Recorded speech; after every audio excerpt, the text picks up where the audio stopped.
has meant everything. And people who are a little bit outside the Jewish community, but who've kind of traveled into Judaism and towards Judaism through various different ways, have said how much they identify with either one of the girls in the book. And that has really made me very happy, and it's been lovely. And also non-Jewish friends as well, non-Jewish people have read it and they've said that they've learned from it, and they've, you know, had their eyes opened by it. So that's been very positive as well. It talks in the book's got lots of different forms of anti-Semitism in it. Would you like to firstly just tell us a bit about the book, the storyline, and then how you tackle each of these different types of kind of modern manifestations of anti-Semitism? The book is about twin sisters, Evie and Lottie, and they're 14. They live in South London. Their mum is Jewish, but she's one of these people, she really has embraced assimilation. She I think is quite traumatized from her own past, and she's married someone who isn't Jewish, and she really sees herself as kind of have moved on from being Jewish. They celebrate Christmas, and occasionally she does the odd Jewish thing, but she's not really in a very positive way. The father, funnily enough, is more positive. And the girls are very different. So Lottie is sensitive and studious and shy and anxious. And Evie is much more on the surface, positive and confident, and she wants to be a stand-up comedian. And they really don't have such a close relationship. So the book is about them coming up against all different sorts of anti-Semitism, how they respond to that, how that grows and develops their Jewish identities, and also how that sort of affects them as sisters, as how they come together as sisters, and their friendships as well. So it's much about kind of being sisters and being friends and being allies as it is about politics as such. In terms of the anti-Semitism, what I did when I realized that this was really what the book was about, I sat and wrote. I was kind of, you know, can I really write a book? Is there enough to write about in a book for 14-year-olds that they would actually experience anti-Semitism? And I sat and wrote a list of all the things that they could possibly experience. And it was everything from kind of coming up against bitchy girls at school who say nasty things about, you know, pushy Jews or wealthy Jews or whatever, to actually having a terrorist attack. And I sat and wrote this whole list of kind of escalating things.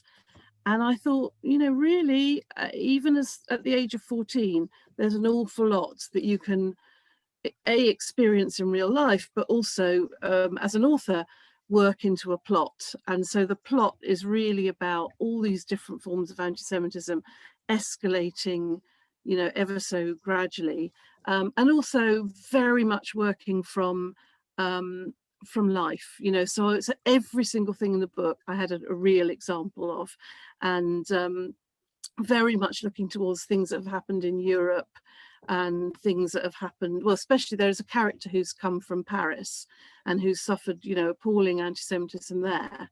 And that, you know, is all taken from actual real facts, because what I didn't want anyone to say, this is nonsense, this is exaggerated, this is made up. And when it came to actually writing about the Holocaust, I just felt I don't want to be making things up here. So I went and found the most wonderful survivor, Marla, and her testimony makes up 2 chapters at the end of the book. And how would you say that this is a good way for young people to learn about anti-Semitism? And there's a chapter which is, I suppose, I don't want to ruin the ending for anyone, but it gets quite scary for both of the girls actually. And I did think, is it going to be too scary for my kids, because they are Jewish and they know that there are fears? But I suppose you, as an author, you will say you have to have that fear element.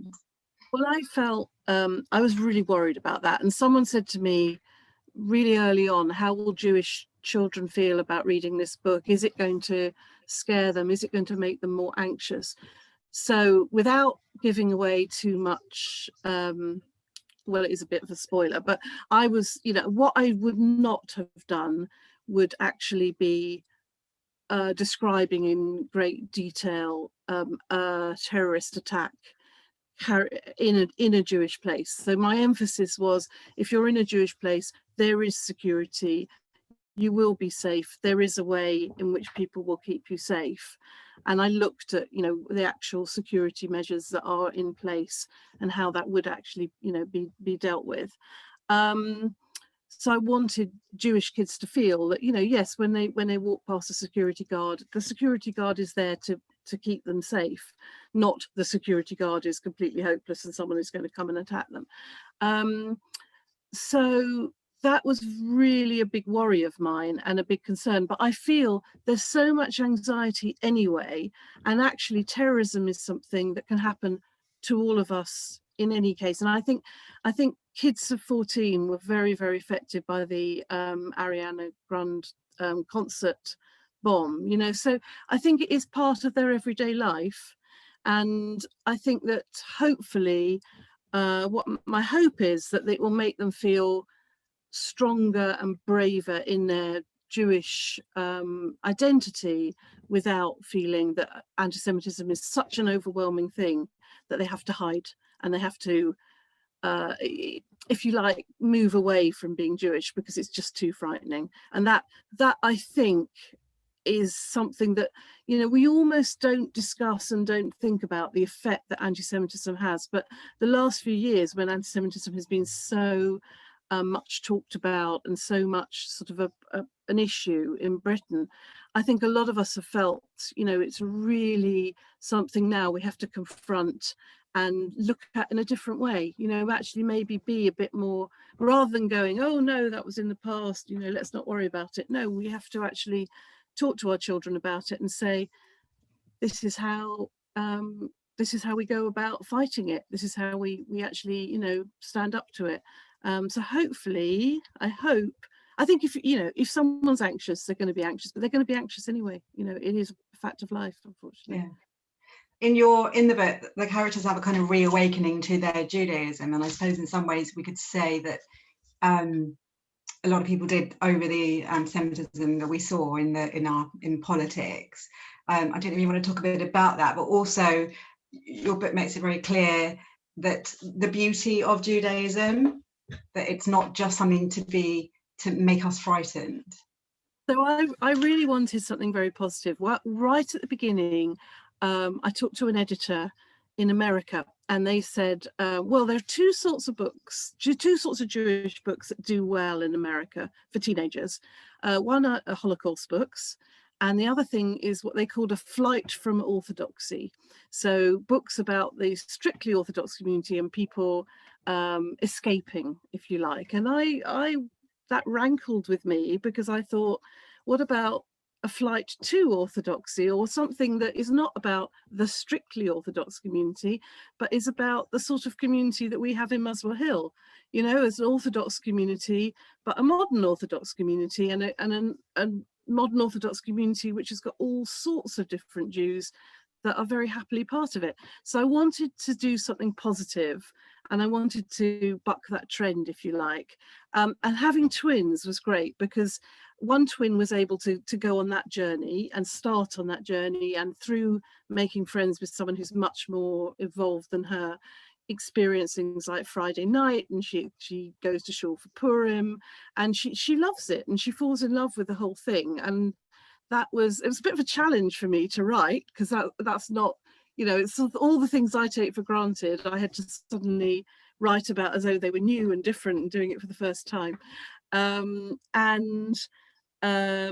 Then the other twin, I think, is much more like the sort of people that we see a lot on Twitter, who discover being Jewish activists, you know, that actually, without really being very religious, they can still be very strong and proud and Jewish and stand up in that way. And I thought, I want to give young people the idea that actually there's all sorts of different ways of being Jewish, but the main thing is to be proud and not be both of them, but particularly Evie, the one who becomes more activist, she really doesn't admit it to herself, but she's really quite ashamed and scared of being Jewish. She just totally doesn't accept that about herself at the beginning. But she just says, "Oh, I'm not Jewish. I'm not Jewish." But she knows that other people have been bullied, and that's partly why. So lots of the And, book is about fear. Actually, it's about challenging fear. and the mother character, I don't know if you want to talk a bit about her, because obviously I don't know whether is it the shame and the fear that makes her move away from it, but then she's forced into confronting it, as many of us were. I think she is someone who's been traumatized. So her father um, has a refugee past, and I think she's one of these people who looks at Judaism as something quite oppressive and something that held her back and something that had a sadness about it. And she feels that she's escaped and she doesn't want to look back. But also, I think that she hasn't really unpacked her feelings around it, but she's sort of feels that she's protecting her daughters because she doesn't even want to contemplate the fate of people, the Jewish people in the Holocaust. And she's really someone who's kind of trying to run away a little bit. But then her friend comes from Paris, talks to her about what's being happened in Paris, and she's intelligent and she's got a platform because she's a radio presenter. So I had quite a lot of fun with her because she was meant to be like the bland, nice, kind of, she can't say anything controversial on the radio. And then she goes on the radio and starts talking about anti-Semitism. And there's a huge backlash because people feel that she's dabbling in politics and she shouldn't be saying all these things. And that's when sort of the element of social media anti-Semitism comes into play. What kind of anti-Semitic experiences have you had? Well, it's funny because I started with a kind of, oh, well, I've, hardly suffered any anti-Semitism. And I think a lot of us actually, we don't really even admit to it because it's such a horrible thing to admit to.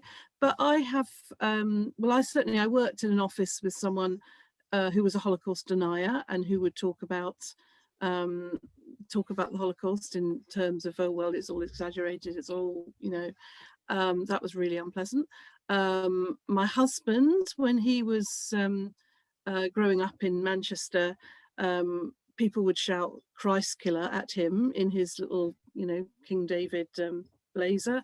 And then when he went to university at Oxford, people would throw people once, I think, threw pennies at him in the student bar. My son in his JFS blazer was once at a bus stop and people threw pennies at the JFS kids.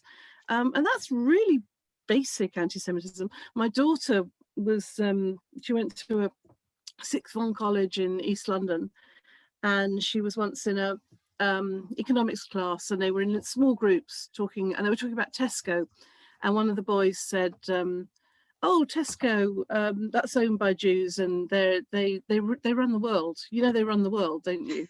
And my daughter, I was really proud of my daughter because she turned around and she said, "That's very ignorant. That's very bigoted. Go and educate yourself."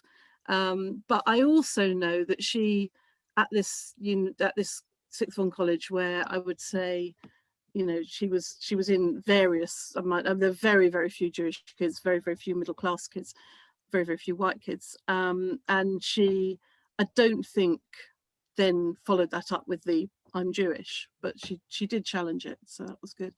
So as a family, we've had quite a few, once we started talking about it, there were quite a few things.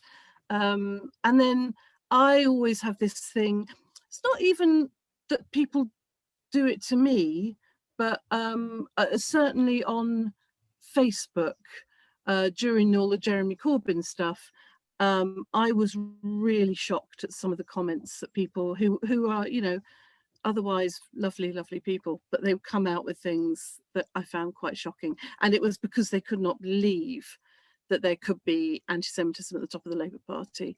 And therefore they were not listening, they were telling it about a subject that they knew nothing about. And that I found very shocking.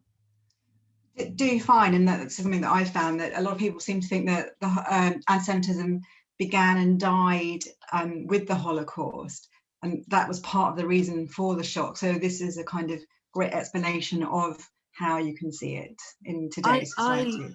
I think that there are two things. I think firstly, Jewish history is completely absent from most people's most people don't know a thing about Jewish history, and I really feel there is a case for British schools teaching far more about Jewish history, and having like they have a Black History Month and a LGBT History Month. I think it would be great if there was a Jewish History Month, which will never happen, but it would be fantastic.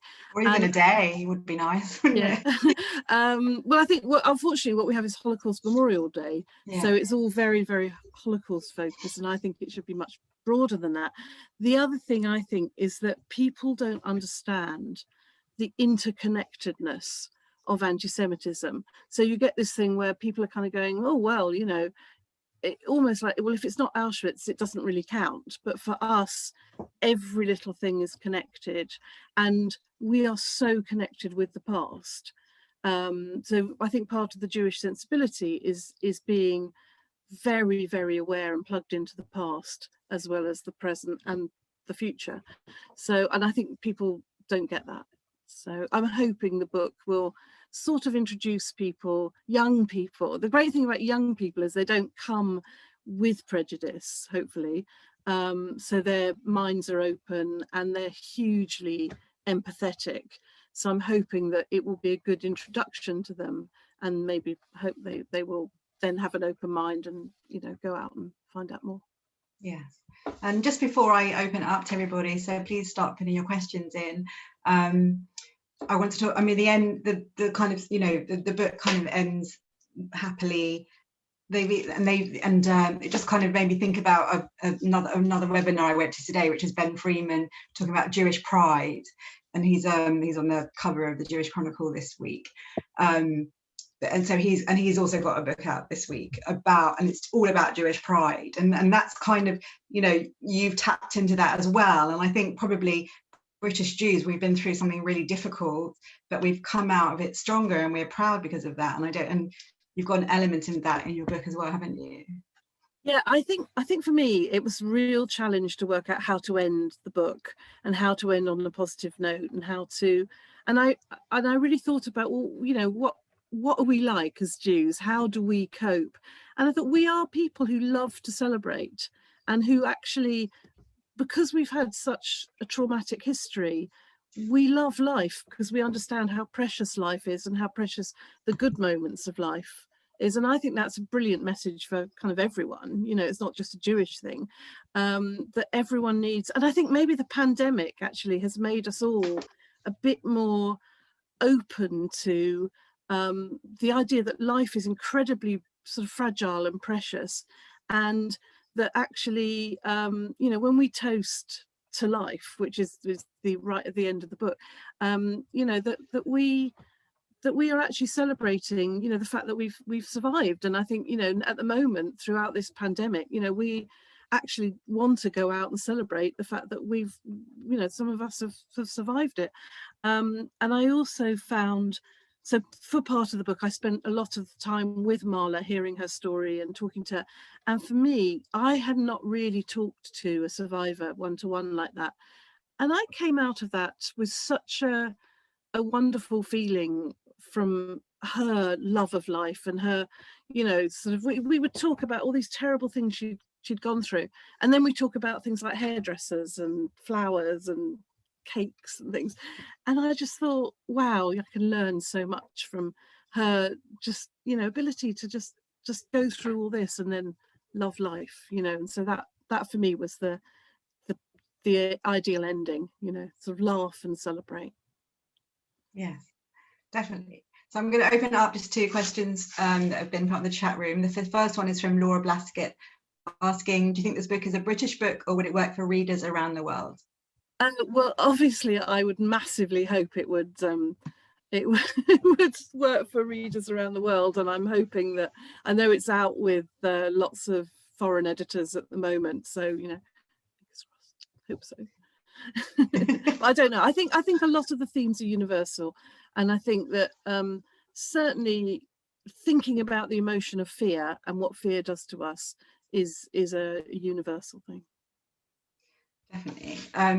Deborah and Robert Sinclair are asking, where can you buy the book from? I know you wanted to mention well, if you signed want copies. a signed copy, Pickle Pepper Books in Crouch End have got a lot of signed book plates, and you can order from them, and you can click and collect, and they will put a signed book plate in, or just order from Amazon, and that would be great actually for my rankings. And if you wanted then a personalized book plate, just email me and I will post one to you.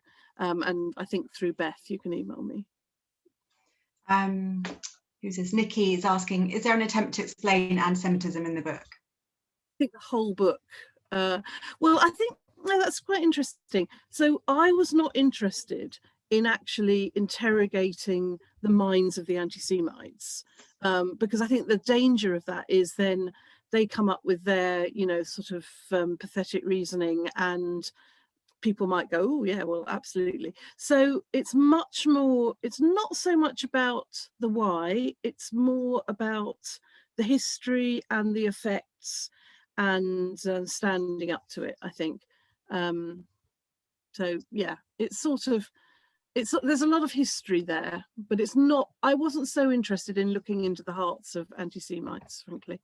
I thought they can, they can go away and work that out themselves, and it's not a good thing. Yeah. Tony asked, were you asked to write about anti-Semitism, and if so, by whom? So what happened was, Scholastic, who are the publishers, I think had been thinking about what is called own voices, which is an attempt in publishing to get more authentic voices from minority groups. And there was someone there quite high up who was Jewish, who said, well, actually, we have no Jewish writers. Why do we have no Jewish writers? Why do we have no Jewish writers writing about Jewish things? And then they came to me and they said, would you like to write a Jewish book? And I spent about a year going, no, I don't. I really don't want to do this. And then it sort of came to me how it would. Well, I think what happened was I kept on getting angry. Actually, people on Facebook kept on making me angry, and I kept on thinking, oh, if only I'd written this book that I don't want to write. And then I started thinking, how would I write it? And then I was getting ready for Kol Nidre, and I was cooking so we could eat, and suddenly the whole plot fell into my head, but obviously I couldn't do anything with it, so I wrote myself a very, very quick email, which basically was, twins and radio and twins, and then tried very hard not to think about it for the whole of Yom Kippur, and then the next day sat down and wrote an outline and sold it to the publishers. Great. How long did it take to write altogether? Oh God, it took forever to write, because it was much more difficult to write than I had thought. And I think that, well, actually, as it turned out, I was ill, actually, which I had this illness I didn't know about, which gave me brain fog. So that was partly why it took so long, but it did take forever to write. It was much more, you read it and hopefully you don't realise what absolute agony it was to write. People say to me, oh, I've read it in a day, and I thought, yeah, it took me years to write. Wow. It doesn't, yes, it's a wonderfully easy read, I would say, which I suppose it needs to be, but it reads joyfully. So Lorraine, this is quite a long one. It says, I've been fortunate to meet Marla a couple of times. My family from the same town in Poland, and just my grandfather and uncle survived. I've just started reading your book, and I think it's wonderful that a real testimony was included. How important was it to you that element was, and did you decide that from the inception of the book, or did the idea come later? I think it was right from the beginning that I decided that, and I went to my friend Michelle, who works at JW3, is the survivor coordinator for JW3. So I asked her who would be a really good fit for the book, and she put me in touch with Marla, and Marla was absolutely wonderful and said she would do it. But I actually had to write the book first, really, before I approached her, because it was quite a difficult thing to explain how a true story would fit into a fictional book. So I wanted to have the book to show her But she was great, and she really got on board with it. And so it's just been pointed out that actually Marla is here on this chat. Hello, Marla. Yes. I don't know whether we can unmute Marla, Beth, and just ask her what she thinks of the finished product, if that's not too scary for Keren. Would that be okay? If would you be happy to talk, Marla? Beth, would you be able to unmute her?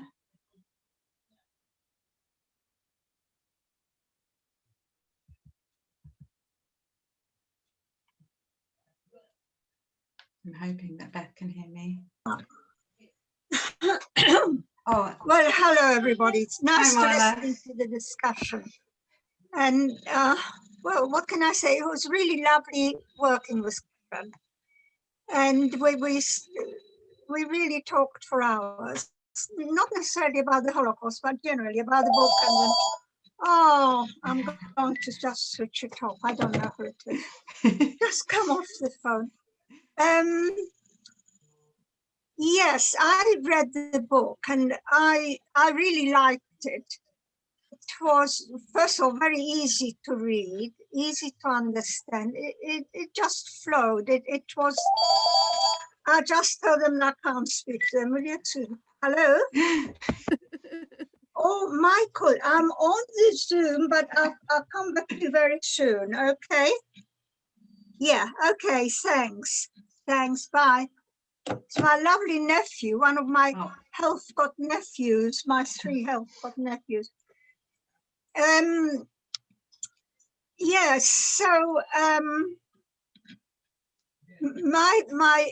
made my own testimony, so very brief, and afterwards I realized I don't even know my surname in there, although it is on the front, on the previous page. They don't know that I got married or had family or what I did afterwards.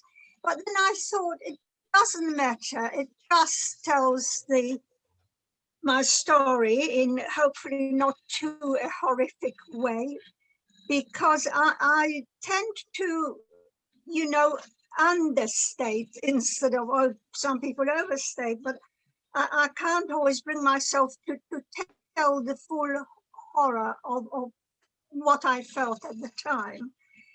And yeah,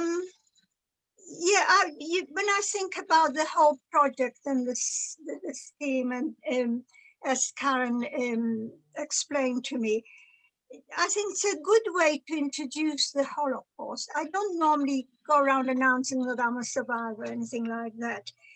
But in this case, I felt, well, I was fairly anonymous. The readers won't necessarily know me, won't know me, most of them won't.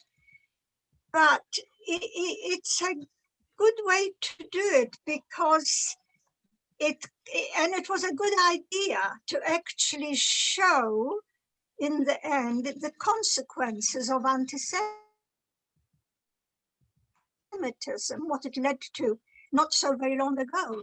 So I felt that, Keren, you were doing a very good job introducing it to the younger people in a way that's acceptable. I have to say, my daughter read it just recently, and she said to me she cried when she read your chapters, Marla. So, you know, it has that impact, and it has the I mean, I feel so honored and privileged that you agreed, and you had to trust me to do it, you know, and so I really, really thank you for trusting me. And it does say your surname, and it does say that you got married. It does say it, but I just say it. I just sort of signed up as Marla, I think. But it didn't matter. It's just that I thought maybe I cut it too short. I tend to do that because normally when I speak about it, the questions afterwards, I thought, well, if they want to know anything about me, let them ask me. But that's only the case here. So perhaps I should have said that in spite of it all. I did. I got married, had a family, and had a happy life and happy marriage and so on. But it didn't matter really. It was In about the the in Holocaust generally. the chapter afterwards, the girls say how wonderful it is that you went on and you got married and you had a happy life. Oh gosh, I couldn't even remember. I'm going to read it again. Because I also thought that was really important. The other important thing about having Marla is just having, you know, you've even said you work with a Holocaust denier. You know, obviously we're losing our Holocaust survivors because of the passage of time. So it's fantastic that not only, I mean, it's fantastic to have Marla here, but to have her testimony written down forever in a way that's approachable for everybody. So thank you, Marla. Thank you for taking part. Well, the credit goes to you, Karen. It was your idea, and it worked well. So Beth asks, have you had any negativity from the book? Not so far. I've had a few rankings on Amazon that like people rank it 2-star and they don't leave a review, and I think, oh, I wonder what that's about. But apart from that, no one said anything to me so far. So far so good. But it's early days. There's always negativity with any book, so you know, it's being an author, when you get any kind of reviews, you just have to be really thick-skinned about it. Absolutely. And is it something that you have talking to schools about, that kind of thing? Funnily enough, I talked to the whole of years 7 and 8 at JFS on Thursday, which was kind of quite terrifying, but on Zoom it wasn't too terrifying. And I'm going to make a little video that I can send out to school librarians, so that if they want, then they can do that. And I've had quite a lot of interest. So. But I don't have a lot of time, and at the moment it's impossible to go to schools anyway. So I thought, if I make a video, then people have got that as a resource and they can use that. Yeah. And have you, I mean, yeah, I was wondering if could you make a more of a kind of topic of conversation as a way of introducing that idea of not only Jewish history, but also modern anti-Semitism, which really isn't discussed in schools. I think so. I think it is a really good way of opening conversations about it at school. And I think, you know, I think racism generally is actually on the curriculum and is talked about. And I think anti-Semitism should be part of that. And I think one thing that was very important was having a Muslim character in the book who becomes an ally, you know, and is an ally against anti-Semitism, and the girls work together. And I think that is something that I see in the community, you know, particularly among women, actually. And I think it's good role modeling. You know, it's good. It's saying to kids, you know, you can actually be an ally against all kinds of racism. It will help each other. You know. Definitely. Jane asks, what ages is the book aimed at? I would say sort of years 6, 7, 8, and 9, probably. So, you know, 11 upwards. The girls in it are 14, but there's nothing. So my books are quite often slightly older YA and a bit more kind of sex and drugs, but this one, no sex, no drugs. No violence. Well, there is violence, but just a terrorist attack. Yeah, I was going to say there is violence, unfortunately, but there's not the kind of, you know, I've written before books in which there are lots of fights, but you know, there's no stabbings. Or, well, actually, there is a stabbing actually. There's a bit of violence, but yeah, no sex and drugs, no swearing. I wanted to ask about the kind of anti-Semitism that you talk about from France, and did you talk to people in France that had experienced that, and do you think that it's a much worse situation over there?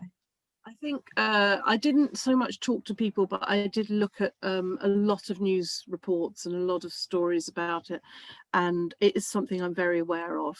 That Jews. I quite often think to myself, how would I feel if I were in France? How would I feel if the level of anti-Semitism went up to the level that it is in France, where people are much more likely to suffer attacks, where there have been murders, there's been attacks on schools, there was a Charlie Hebdo attacks on the supermarket, and I feel very secure in Britain, but I don't know that I would feel that secure if I were French, if I were a French Jew. And it's unsettled me enormously, actually, looking at what has happened in France. We lived in Amsterdam for 8 years, and that was an interesting experience, because it was obviously a country where, you know, there had been the Holocaust in a way that there hadn't been here. And I think that, you know, that has increased my awareness and heightened my kind of fears. And I think if I were French, I would be looking probably for an exit. I would not feel very happy, but I don't know where I'd go. I think that's the problem, Well, isn't it? I would want to go to Amsterdam, actually, because I love Amsterdam, so that I'd feel safer. Did you feel that kind of also the ground coming beneath your feet, or falling beneath your feet a little bit in the Corbyn years, and that, you know, I know that working at the JC, where it was being reported on all the time, and I'm sure that you all got hateful messages and stuff like that, didn't you? Yeah, I mean, I think the thing when you work in any part of the Jewish community, I think, is that you feel more vulnerable. And I think at the JC, you see, I joined the JC 2016, and I was a bit kind of like, well, you know, I had a question in my mind: is it all exaggerated? Is it all being, you know, there for political purposes? And what really got me was how week after week after week at the JC, we would sit around the table going, oh no, more anti-Semitism. We knew that readers hated it. We knew that readers found it very depressing and very off-putting, and didn't really want to read about all of these examples of Labour anti-Semitism. And so it wasn't a case of the people at the JC jumping up and down and going, how can we get Labour? How can we attack Labour? It was a case of, oh no, you know, Labour, we've got to do lots of pages on it, but, you know, we really don't want to. And that, to me, you know, I really felt it was just a very depressing, but I think, like most people, it was not even so much that, you know, we all know that there is far left anti-Semitism. It was the reaction of people who were trying to diminish it, who were saying this isn't important, it isn't frightening. That frightened me more than the actual what was going on. Yeah. Let's move on to happier subjects. Quite a few people on the chat line have already said that they have bought it, or yay. And what's your next plans now? Do you have another book in mind? Well, I am thinking of writing about a bar mitzvah, because I just think I'd like to write another positively Jewish book, and I think bar mitzvahs are really interesting, because it's just a combination of family and culture and religion and party. And so if anyone's got good bar mitzvah thoughts or bar mitzvah stories, then, you know, email me, let me know. That's what I'm working on in my head at the moment. But I'm also thinking I'd like to write an adult book of some sort. So, but how I do it and work full time at the JC, I don't know. Does it make you nervous, the idea of writing for adults? And, you know, is it how easy is it to get into a mindset of a 14-year-old? Well, funnily enough, I find it quite easy to get into the mindset of a 14-year-old, which is probably says something about my own maturity. But I think that's partly just because I've been doing it for so long. And I think the wonderful thing about 14-year-olds is that they feel all their emotions in quite a dramatic kind of way. So I think that would be hard to step away from that and to write about adults who can't just kind of act out, you know. Particularly like writing boys, actually, because boys, you know, just it's like mad people, really, 14-year-old boys. I live with one, I know. So I really enjoy writing teenagers, and I enjoy writing for teenagers, but it is quite niche, and I think I would like now to really have a go at writing. And also, my kids are not so young anymore, so when my kids were that age, obviously it was all happening around me and I just watched their friends and I had so many ideas. Now my kids are in their 20s, so I'm getting ideas from that, really. I'm just a voyeuristic, horrible, embarrassing mother, really, who just, you know, is like a vampire, sort of sucking our children's lives and writing them. Don't tell them. So they're not watching. Well, they must know. No, I'm way too embarrassing for them to watch anything like this. Have there been moments where they're like, Mum, I know you put that in, and why did you? I wrote a book. My only other Jewish book is this one, which is called "This Is Not a Love Story," and it's a bisexual love triangle. And when I said to them bisexual love triangle, they were like, "You are the most embarrassing person on earth. We now thank God we don't have your surname. We don't want anything to do with you. Goodbye," kind of thing. So that was, which is fine. I don't need their approval. So this is obviously the right place for talking about bar mitzvah books. So there's a couple of ideas already on here. One was a Bruegger's bar mitzvah, which obviously there will always be a Bruegger's. And another is a Zoom one. What's it been like trying to work in the time of COVID? I know that some writers are saying that they just find it all too much. It's been very difficult. I think it's, well, partly, I mean, with the JC, we have not actually even had an office to go into. So with the JC office, I think they closed it down at the end of April. So, you know, physically, we've all been working from home. It is amazing that we bring out a newspaper at all, really. And then because of that, it's actually finding space to think and write. And I do a lot of my writing in cafes, and obviously cafes haven't been available to me. So sitting at my kitchen table is just, I find it really difficult to think. But all I've been doing is editing. So now I have to start writing, and I think I'm just hoping cafes will open quite soon and I can go and work in cafes. Well, how happy are you to sit outside? And I think that we will only be outside for a while, I think. Yes, well, it's a bit difficult to write outside, but I can think. Yeah. Thinking outside is good. So yeah, I go for walks and I think. So there's a question here from Lorraine. It's natural for Jews to be drawn to books with Jewish themes. What are the challenges of reaching a wider non-Jewish audience? In the same way, it's so important for white people to read about and understand the experience of Black people. I attended a Zoom recently by a Black professor, and he was saying communities are, for some reason, I can't read the rest of this. He's saying that communities are weary of doing the educating and want others outside of their community to feel anti-racism is important enough to take the helm and educate others. So it's kind of two questions, isn't it, really? So one is, you know, is this something that's going to attract non-Jewish people? And secondly, what do you think about non-Jewish people taking the helm in this education? I think that we are a very tiny community, and if we don't have allies, if we don't have people who are prepared to listen and join with us, then we're not going to get very far. And I think the really positive side of the Corbyn years for me was all my friends who actually did take it on, and did take it on in a positive way, and listened and learned and asked questions. And, you know, really, I have my best friend from secondary school. She and I never used to talk about Israel because her parents were very strongly pro-Arab, and she actually lived in Lebanon for a while. And while my family were busily buying Jaffa oranges, her parents were busily boycotting Jaffa oranges, and it never got in the way of our friendship because we never talked about it. And, you know, decades later, we never talked about it. Because of this book, we've started talking about it, and in a really positive way, and in a really, you know, and she's a completely wonderful person. Politics would never have ever come, you know, between us, but it does open doors, I think, and it opens conversations.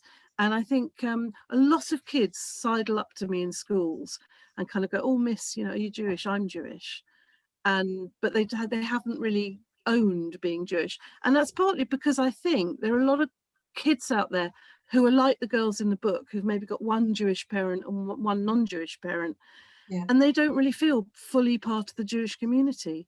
And I think that's such a wasted opportunity for us as Jews. I think there are a lot of people out there who feel really like they'd love to be more Jewish. They just don't know how. And I think we as a Jewish community could be maybe a lot more open to people like that, and to, you know. Yeah, no, I mean, I agree. Definitely the Corbyn era was definitely a time where people that hadn't felt Jewish before suddenly felt it. But maybe it's something for Rabbi David to think about in terms of, you know, how do we welcome maybe patrilineal Jews? There's a lot of talk about that, isn't there, and things like that.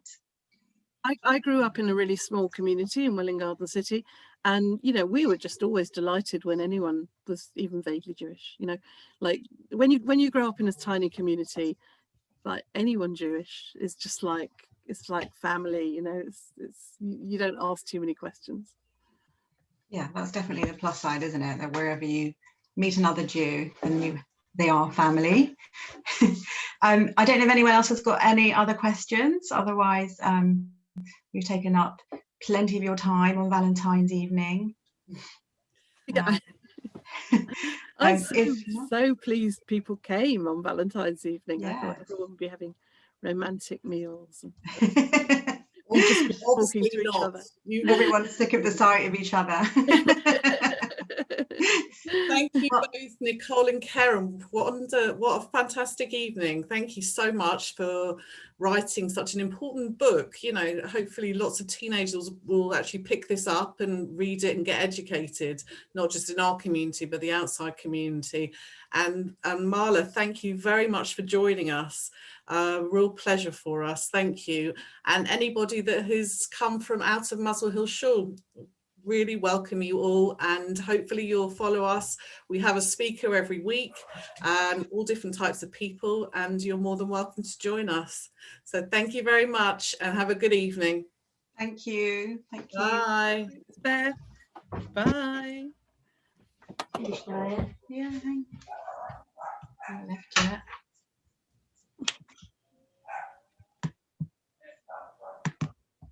yet.